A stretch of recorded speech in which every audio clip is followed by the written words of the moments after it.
جگر کا ٹکڑا جو ہے وہ دیکھ کے آیا ہوں، تھوک کے آیا ہوں، یعنی اور مجھے اس قدر زہر دیا گیا ہے کہ اب اس کی تکلیف حد سے زیادہ بڑھتی جا رہی ہے. حضرت حسن جو ہیں وہ کہہ رہے ہیں کہ میں اتنا زیادہ، آپ سمجھیں کہ جگر کا ٹکڑا اتنا نکلا کہ میں لکڑی کے پیس کے ساتھ اس کو الٹ پلٹ کے دیکھ کے آیا ہوں، اتنا زیادہ زہر تھا.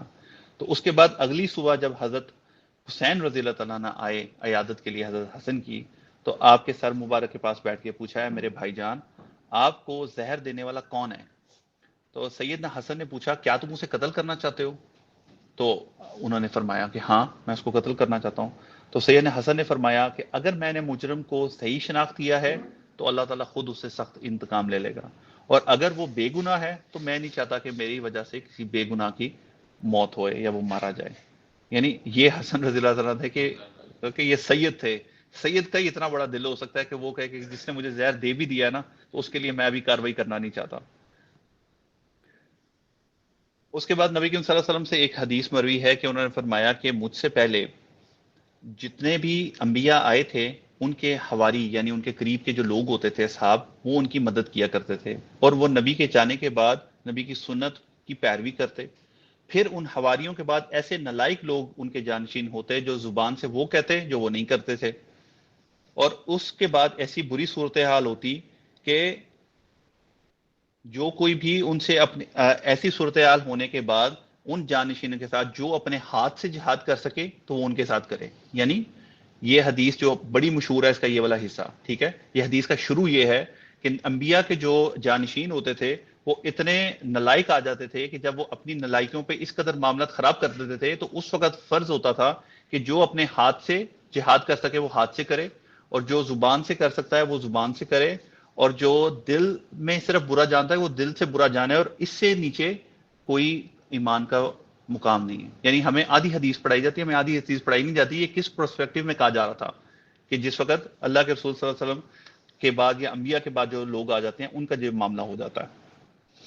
اس کے بعد جو معاملہ جہاں سے زیادہ خراب ہونا شروع ہوا اس کے بعد یہ تھا، صحیح بخاری کی یہ حدیث ہے کہ مروان بن حکم جو کہ حضرت امیر معاویہ بن سفیان نے حجاز کے لیے اپنا گورنر مقرر کیا تھا، مسجد نبوی میں خطبہ دینے کے دوران حضرت امیر معاویہ بھی زندہ تھے، تو یزید بن معاویہ کا ذکر کرنا شروع کر دیا کہ اس کی گراؤنڈ بنانی، پی آر کرنی شروع کر دی کہ اس کے باپ کے بعد یہ خلیفہ بنے گا پیش کی. تو اس کے لیے یہ تقریر سنی تو حضرت سیدنا عبد الرحمن ابن ابی بکر، حضرت ابو بکر کے جو بیٹے ہیں، انہوں نے کچھ کہا، اور اس کے بعد وہ پیچھے بھاگا حضرت عبد الرحمن ابن ابی بکر کے پاس، اور ان کو پکڑنے کے لیے وہ حضرت عائشہ کے حجرے میں گھس گئے.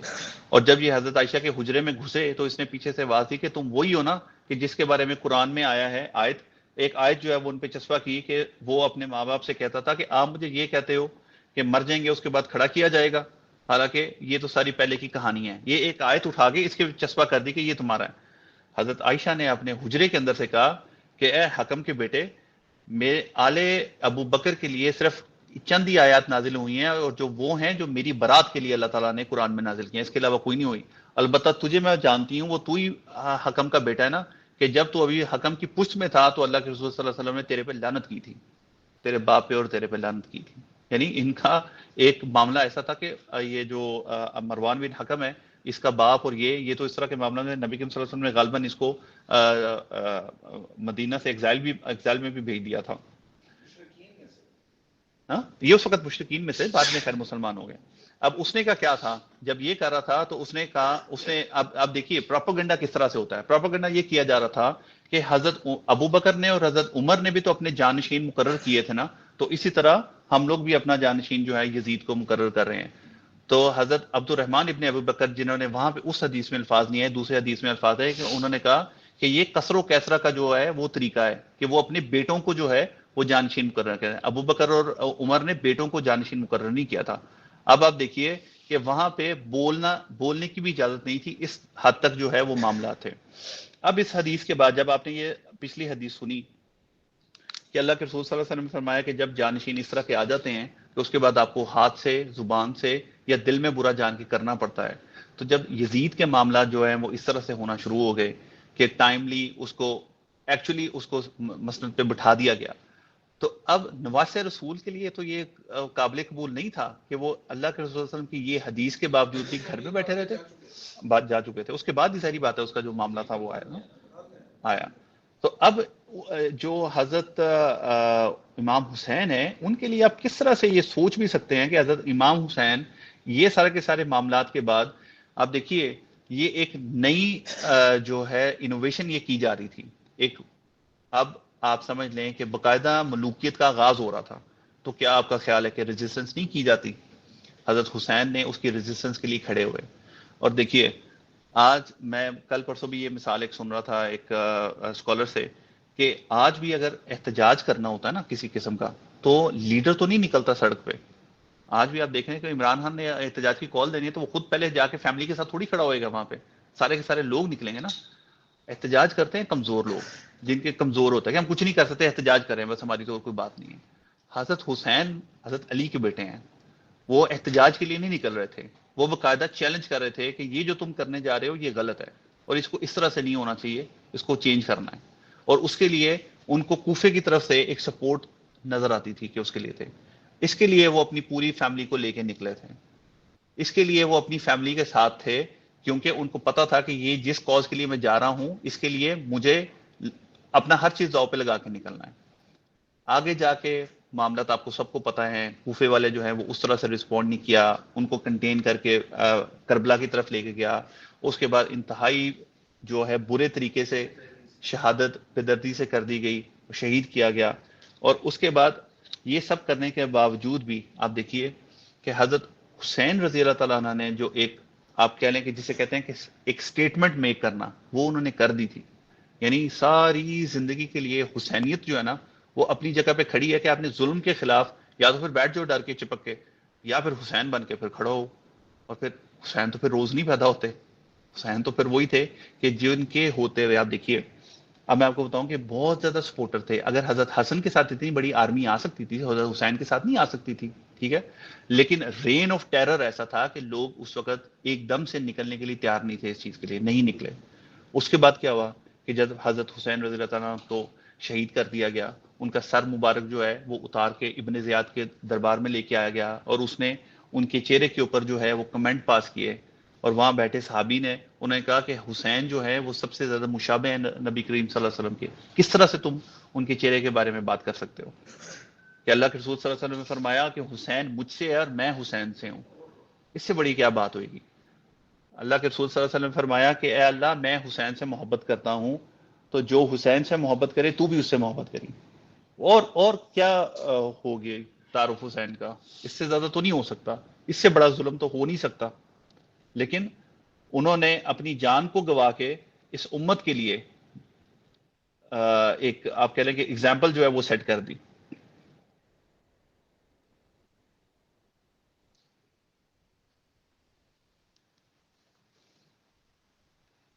سیدنا عبداللہ ابن عباس بیان کرتے ہیں کہ رسول صلی اللہ علیہ وسلم نے سیدنا حسن اور سیدنا حسین رضی اللہ تعالیٰ عنہ کو اللہ کی پناہ میں دیا کرتے تھے ایسے کہ جیسے حضرت ابراہیم اپنے بیٹے اسحاق اور اسماعیل کو دیا کرتے. انہی الفاظ کے ساتھ اللہ کو کہتے ہیں کہ اللہ جس الفاظ کے ساتھ ابراہیم نے اپنے بیٹوں کو آپ کے پناہ میں دیا میں بھی انہی الفاظ کے ساتھ ان کو آپ کی پناہ میں دیتا ہوں.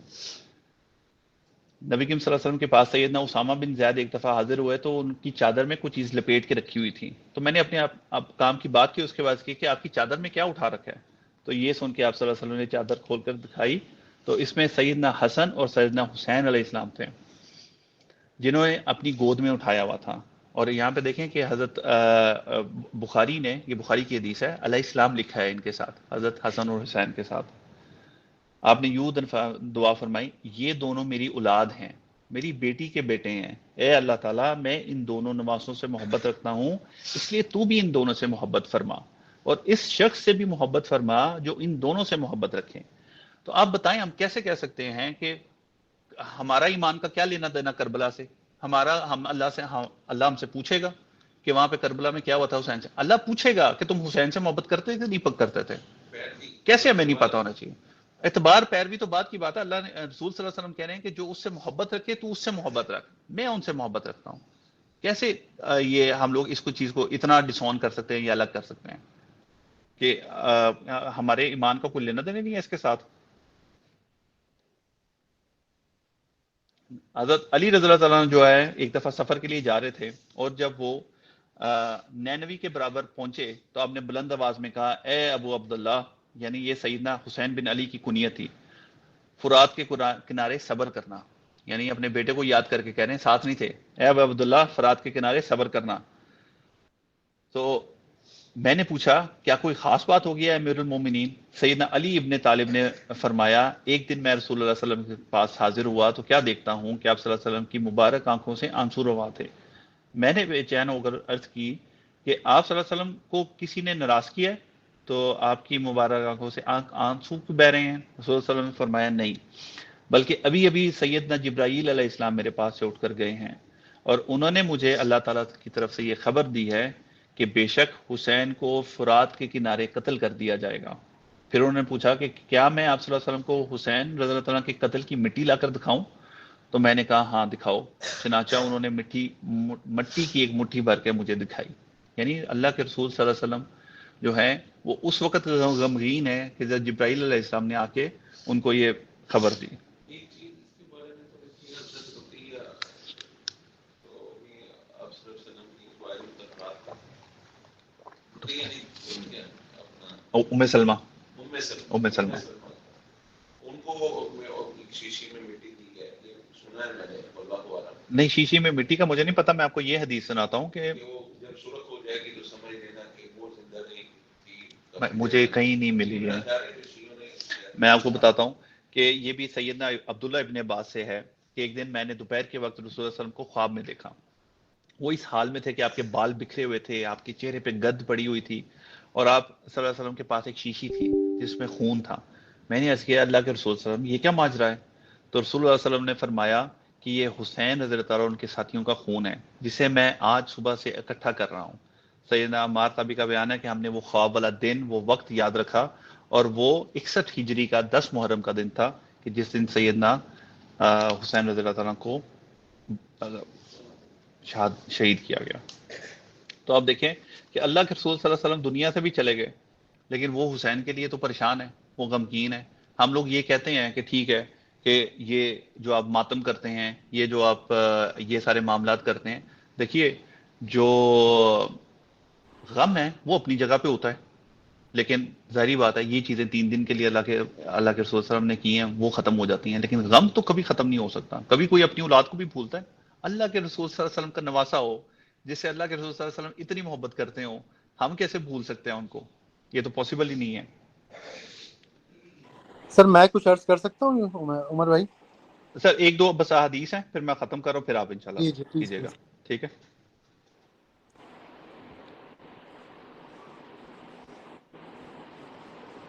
اس کے بعد یہ بس 2 احادیث ہیں، میں آپ کو یہ بتا دیتا ہوں۔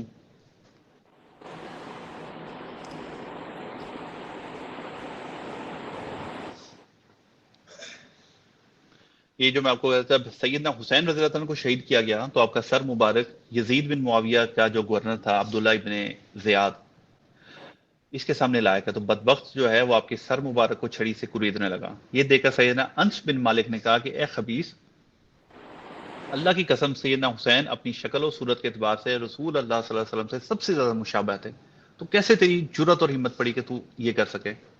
اور پھر آپ کو پتا ہے کہ اس کے بعد ایک میں نے جیسے آپ کو کہا کہ لوگ کھڑے نہیں ہوئے، لیکن اس کے بعد کیا ہوا کہ اگر آپ اس کے بعد کی چیزیں پڑھیں تو جو روایات ملتی ہیں جامع ترمذی میں ہے، مختار ثقفی نام کا ایک آدمی اٹھا پھر جس نے ایک جماعت بنائی اور پھر چن چن کے جو کربلا کے لوگ تھے ان کو قتل کیا، ایک ایک بندے کو قتل کیا۔ اور جس کے جامع ترمذی میں یہ آخری جو حدیث میں بتا رہا ہوں کہ سیدنا عمارہ بن عمیر تابعی رحمۃ اللہ جو ہیں وہ بیان کرتے ہیں کہ جب مختار ثقفی کی فوج عبید اللہ ابن زیاد اور اس کے ساتھیوں کا سر کاٹ کر لائے تو اس کو مسجد میں قطار کے اندر عبرت کے لیے لوگوں کے لیے رکھ دیا گیا، اور میں بھی وہاں پہنچا تو لوگ کسی خوفناک شے کو دیکھ کر کہہ رہے تھے وہ آیا وہ آیا۔